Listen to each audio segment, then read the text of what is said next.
자, 그럼 지금부터 우리 조인의 세계 한번 빠져볼까요? 자, 지금 보고 계신 이 화면은 여러분이 이제 이런저런 실험을 좀 해볼 수 있도록 제가 준비한 일종의 연습장인데요. 저기에서 저 아래쪽에 있는 주소를 직접 브라우저에 입력하고 들어오시면 방금 보셨던 화면을 보실 수 있고요. 혹시나 미래에 접속이 안 된다면 이 주소로 접속하시면 엑셀로 된 파일을 다운로드 받으실 수 있을 겁니다. 그리고 여기 있는 내용을 이제 수정을 하셔야 되는데 수정이 그냥은 안 될 겁니다. 그러면 일단은 로그인을 하시고 그 다음에 파일로 가서 make a copy 또는 사본 만들기라는 것을 하게 되면은 제가 만든 저 문서가 복제돼서 여러분들께 됩니다. 그러면 마음대로 수정하실 수가 있겠죠. 그렇게 실습에 참여하시면 되겠습니다. 자, 제가 표를 하나 준비해 놨는데 여기 있는 표를 한번 자세히 한번 들여다 보시죠. 어떤 문제점 내지는 좀 아쉬운 점들이 보이지 않나요? 자, 저는 이렇게 보니까 여기 있는 이 행과 그리고 이 밑에 있는 요 행 두 가지가 내용이 같네요. 중복이 발생하고 있습니다. 여러분, 우리가 소프트웨어를 만드는 과정에서 그게 무엇이건, 데이터건 또는 코드건 중복이 발생하면 뭔가 징후예요. 안 좋은 징후. 개선할 점이 있다라는 뜻이기도 하고요. 그래서 예를 들어서 여기에 지금 두 행의 저 컬럼들의 값들이 중복이 되고 있는데 우리가 갖고 있는 행이 1억 개다. 그 중에 한 1000만 개가 중복되고 있다. 그럼 어떤 문제가 생길까요? 일단은 데이터 용량을 엄청 많이 쓰겠죠. 그리고 만약에 이고잉이라는 사람이 서울에 살다가 제주로 또 이사를 갔어요. 그러면 어떻게 해야 돼요?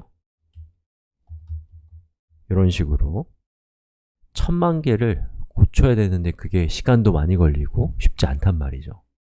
심지어 이고잉이라는 사람이 한 명이 아니라 여러 명이에요. 동명이에요. 그런데 이름이 이고잉이라는 이유만으로 저 사람의 그 주소를 싹 바꿔버리면 어떤 일이 생겨요? 예, 심각한 문제가 생길 수가 있겠죠. 바로 이러한 아비규환 속에서 우리가 살아남기 위해서는 중복을 제거해야 됩니다. 자, 또 이런 일도 있겠죠. 자, 제가 토픽이라고 하는 테이블 하나만 운영을 하고 있었는데 이건 이제 글에 대한 설명인데 우리가 만들려고 하는 시스템이 댓글도 있는 거예요. 그래서 커멘트라는 테이블을 만들고 커멘트의 id 그리고 커멘트는 제목이 없으니까 본문만 그리고 뭐 여기 있는 거 똑같이 이렇게 name, city 이런 게 있어야겠죠. 댓글을 쓴 사람에 대한 설명이 있어야 될 테니까 그래서 첫 번째 글을 쓰고 두 번째 그 본문은 뭐 이런 식으로 무슨 내용을 썼겠죠. 그 다음에 여기 있는 이걸 쓴 사람이 예를 들면 이번에도 이고잉이에요. 이렇게 그런 식으로 우리가 표를 만약에 만들었다고 한다면 여기에서 또 한 번 중복이 발생합니다. 우리가 갖고 있는 표가 1000개라면 이고잉이라는 사람이 제주에서 청주로 이사를 갔다. 그러면 1000개의 테이블을 다 뒤져야 되는데 그게 과연 쉬운 일이겠냐 이거예요. 엄청나게 어려운 일이겠죠. 그리고 그것에 여러분이 충분히 극단적으로 공감을 하셔야지만 지금부터 우리가 살펴볼 조인이라는 거에 감동받을 수 있습니다. 아시겠죠? 자, 그래서 이러한 문제를 우리만 겪은 건 아닐 것이고 우리 선배들도 당연히 겪었을 것이고 우리 선배들 중에 일을 잘하는 사람들은 이 문제를 이런 식으로 해결을 했을 거예요. 자, 예를 들면 토픽 테이블을 하나 만들어요. 그리고 이 토픽 테이블의 내용을 일단 싹 가져온 다음에 그 다음에 여기 있는 여기에서 그 저자에 대한 정보를 별도의 표로 쪼개는 거예요.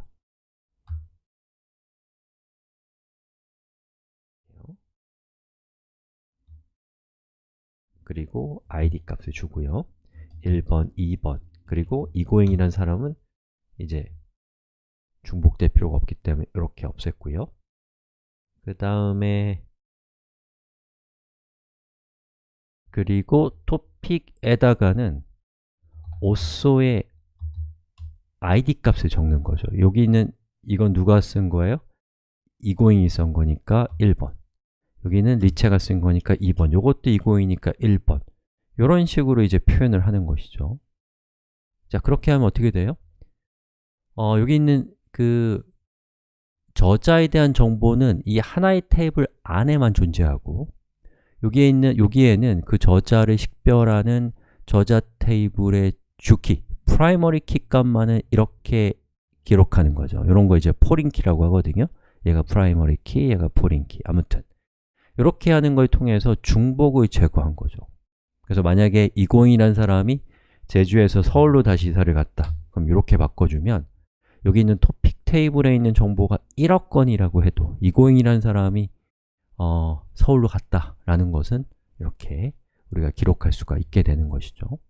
그리고 이걸 또 쪼개면 예를 들면 여기 있는 보니까 여러분이 이렇게 쭉 보니까 여기에 그 직업에 대한 소개 부분이 역시나 중복인 거예요. 그러면 이제 이것도 역시 마찬가지로 여러분이 이걸 컷해서 이쪽으로 빼내고 id 값을 1, 2 이렇게 주고요. 그리고 이거는 profile, 여기는 author 이렇게 한 다음에 여기다가는 profile에 id 값을 1, 2 이런 식으로 주는 거죠. 자, 이렇게 하는 걸 통해서 우리가 또 어떤 목적을 달성할 수 있어요? 보시는 것처럼 표를 분산하는 걸 통해서 중복을 줄일 수 있고 또 여러 가지 장점들을 가질 수가 있다는 것이죠. 자, 그래서 여러분이 표를 만들 때 지침으로 삼아야 될 굉장히 중요한 말이 있어요. 요거는 이제 광경 데이터베이스를 최초로 만든 커드 박사가 하신 말인데 모든 표는 하나의 테마만 가져야 된다, 하나의 주제만 가져야 된다라고 하는 굉장히 중요한 말씀을 하셨거든요. 그러면 이제 어떻게 하나의 주제를 찾느냐? 쉽지 않아요. 쉽지 않고 그렇다고 뭐 이렇게 합쳐져 있는 게 꼭 나쁘다라고 할 수는 없거든요. 다만 합쳤을 때 이런 중복이 발생하고 또 합쳤을 때 그 합쳐진 정보가 다른 테이블에서도 사용될 수 있고 이런 여러 가지 그 징후들이 보인다면 그건 뭔가 누군가를 분가시킬 타이밍이라는 뜻인 거죠. 그건 이제 현명함이 필요한 부분이기도 합니다. 아무튼 그래요. 자, 근데 우리가 이 위에 있는 이 표, 예전에 우리가 처음 봤던 저 표를 한번 봅시다. 제가 저 표가 나쁜 것처럼 얘기했지만 이게 나쁜 게 아니에요. 되게 좋은 면이 있고 안 좋은 면이 있습니다. 좋은 면은 뭐예요? 보기가 편하잖아요. 이렇게 딱 표를 보면은 아, 이거 HTML이라는 저 글은 이고잉이 있었구나, 이 사람은 개발자구나 라는 걸 알 수 있단 말이에요. 자, 근데 이 밑에 있는 이런 식으로 표를 쓰게 되면 뭐가 좋아요? 수정하기가 좋죠. 여기만 제주로 바꾸면 이 사람이 1억 개의 글을 써도 한 번의 제주로 바뀌니까. 하지만 보기가 너무 안 좋죠. 예를 들면 여기 있는 이 auth id가 1이라고 되어 있으면 이 auth 테이블의 데이터가 1억 개면 1억 개에서 데이터를 찾아내는 게 쉽겠어요? 이걸 사람이 직접 종이에다가 했다면 이게 쉽겠냐고요? 당연히 어려운 거죠. 그래서 이 위쪽에 있는 이 표는 읽기가 너무 좋습니다. 하지만 쓰기가 너무 안 좋아요. 자, 이 밑에 있는 이 표는 쓰기가 너무 좋아요. 변경하기가 너무 좋아요. 하지만 읽기가 너무너무 불편합니다. 즉, 장점과 단점을 각자 다르게 가지고 있다. 이런 현상을 우리가 트레이드 오프라고 하잖아요. 트레이드 오프가 존재하는 상황입니다. 자, 우리가 실력 있는 엔지니어라고 한다면 어때야 될까요?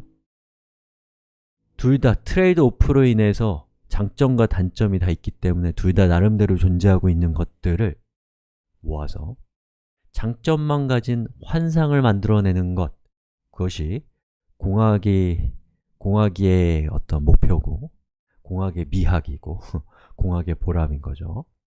자, 그러면 어떻게 이 문제를 해결할 수 있을까? 바로 이러한 문제를 해결하기 위해서 등장한 것이 관계형 데이터베이스의 조인이다 라고 얘기할 수 있는 거예요. 자, 그러면 우리 다음 시간에 이것을 이제 조인을 통해서 어떻게 이러한 문제를 우리 천재적인 선배들이 해결했는가를 같이 한번 살펴보는 시간을 가져봅시다.